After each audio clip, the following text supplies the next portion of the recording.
Hello and welcome to the Soundwave Podcast, music, technologies, stories, for people who love the art and science of listening to and enjoying recorded music. Here it's all about the art and magic of sound reproduction and related human stories. We survey music, technology, and stories from the early beginnings of relatively low high fidelity to the heyday of the 70s high fidelity and the modern age of digital and streaming. I'm your host, Pat Shepard. Today, we're going to look at and listen to two Christmas/holiday albums and learn a little history along the way. So, get your cup of hot chocolate and prepare to get into the holiday spirit. It's likely that a lot of people have a particular album or even song which defines the Christmas/holiday season for them. The albums that define Christmas to me are Bing Crosby's I Wish You a Merry Christmas and A Charlie Brown Christmas. As always, Wikipedia provides a lot of great material, and as I mentioned a year ago, I donate to the project every year and encourage anyone else who gets value from it to do the same. Bing Crosby's Merry Christmas, the album that started it all. As I mentioned in my podcast, Season 1, Episode 6, about the history of vinyl records, Bing Crosby is widely regarded as the first person ever to create a commercially available vinyl album for public consumption. Merry Christmas was actually a compilation of songs previously recorded and released, but all brought together in one box set of multiple discs. It was released in 1945 on Decca Records and has remained in print through vinyl, CD, and downloadable file eras, currently as the disc and digital album White Christmas on MCA Records, a part of Universal Music Group. It includes Crosby's signature song, White Christmas, which is the best-selling single of all time, with estimated sales of over 50 million copies worldwide. Copies of this album are available on eBay in a range of conditions and prices. Almost 20 years later, he recorded I Wish You a Merry Christmas, which became my personal introduction into Christmas music. It was a long-playing vinyl album of Christmas theme songs recorded by Bing Crosby for his own company, Project Records, and issued by Warner Brothers in 1962.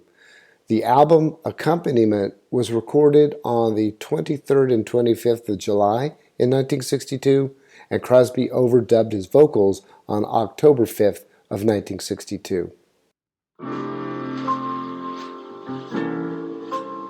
Vince Guaraldi Trio's A Charlie Brown Christmas. If you are like me, the animated TV show A Charlie Brown Christmas is a centerpiece to the Christmas season. The core message to me is that Christmas is all about much more than a little spindly tree. It is about being together with and appreciating friends, family, and community. Charles Schulz's comic strip, Peanuts, had become a sensation worldwide in the 60s, and TV producer Lee Mendelson wanted to create a documentary titled A Boy Named Charlie Brown. Mendelson, a fan of jazz, heard Vince Guaraldi's song Cast Your Fate to the Wind on the radio not long after completion of the documentary and asked Guaraldi to produce music for the special. Guaraldi wrote the famous Linus and Lucy theme song. Yet, despite the popularity of the strip and the acclaim from advertisers, networks were not interested in the special. Then, in 1965, Time magazine featured the Peanuts gang on its magazine cover, and Coca-Cola commissioned the half-hour animated A Charlie Brown Christmas, and the rest, as they say, is history. The first instrumentals for the special were recorded by Guaraldi, bassist Monty Bubwig, and drummer Colin Bailey on March 16th in 1965. Recycling Linus and Lucy from the earlier unreleased special and the album Jazz Improvisations of a Boy Named Charlie Brown, Guaraldi completed two new originals, Skating and Christmas Time is Here. In the weeks preceding the premiere, Mendelson encountered trouble finding a lyricist for Guaraldi's instrumental intro and wrote Christmas Time is Here in about 15 minutes on the back of an envelope. The special begins and ends with a children's choir from St. Paul's Episcopal Church in San Rafael performing Christmas Time is Here and Hark the Herald's Angels Sing. One of the singers, Candace Hackett Siverly, became an elementary school teacher and sent a letter of gratitude to Schultz after he announced his retirement in the 2000s. In the letter, she recalled recording the choir at Fantasy Studio and going out for ice cream afterwards, while noting that she tells the story to her students every holiday season. The recording sessions were conducted in late autumn in 1965 in 3 sessions over 2 weeks. They often ran late into the night, resulting in angry parents, some of whom forbade their children to return, and as a result, numerous new children were present at each new session. The children were directed by Barry Minet, who demanded perfection from the choir. Mendelssohn and Guaraldi disagreed, wanting the kids to sound like kids. They used a slightly off-key version of Hark the Herald's Angels Sing in the final cut. The children were paid $5 for their participation.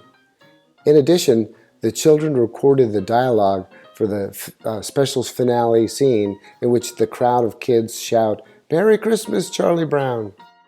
Not all music featured in the holiday special was released on the soundtrack. After the inaugural broadcast of the special in December of 1965, Lee Mendelssohn and Bill Melendez fitted several scenes with the songs Charlie Brown Theme, Happiness Theme, and Frida with Naturally Curly Hair, all lifted from the Jazz Improvisations of a Boy Named Charlie Brown album. In addition, air music, a.k.a. Surfin' with Snoopy, from the soundtrack of Charlie Brown's All-Stars, was inserted in the scene where Snoopy is decorating his doghouse with Christmas ornaments. These 4 additional songs were not included in the soundtrack release as they were not part of the original show. Additionally, tracks What Child Is This and The Christmas Song are on this recording but not featured in the special. A Charlie Brown Christmas was voted into the Grammy Hall of Fame in 2007, and in 2012, the album was added to the Library of Congress's National Recording Registry for being culturally, historically, and aesthetically significant. Well, it certainly is significant to me.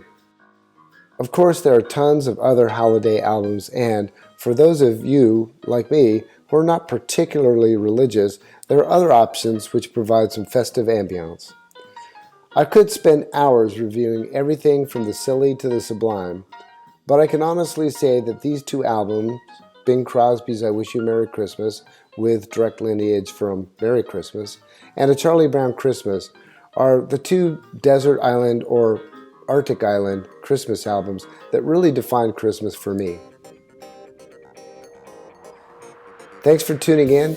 I hope you found this review of these 2 classic Christmas albums to be interesting and learned a few things along the way. I want to wish all of my listeners a safe and happy holiday season and a happy new year. Be kind and supportive of each other and always be listening.